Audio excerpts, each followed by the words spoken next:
কি করবো, খুব কোমর ব্যথা। আপনারাও কি এরকম কোমর ব্যথায় ভুগছেন?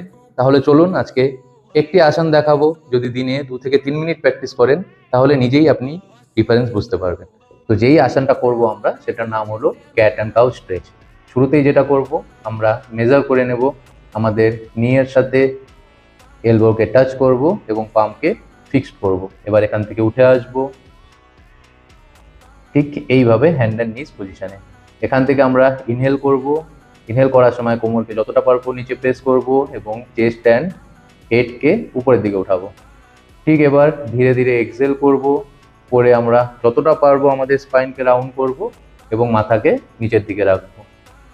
এইভাবেই আমরা ইনহেল করে আবার মাথাকে আপ করব, কোমরকে ডাউন করব এবং এক্সেলে স্পাইনকে রাউন্ড করব এবং মাথাকে ডাউন করব। এভাবে আমরা 2 থেকে 3 মিনিট কন্টিনিউ করব। তাহলে আমরা নিজেরাই আমাদের ডিফারেন্সটা বুঝতে পারবো। আমাদের ভিডিওগুলি ভালো লাগলে অবশ্যই একটি লাইক, কমেন্ট, শেয়ার করে আমাদের পাশে থাকবেন। চ্যানেলটিকে যদি এখনো সাবস্ক্রাইব না করেন, অবশ্যই চ্যানেলটিকে সাবস্ক্রাইব করে নেবেন। হরি ওম, নমস্তে।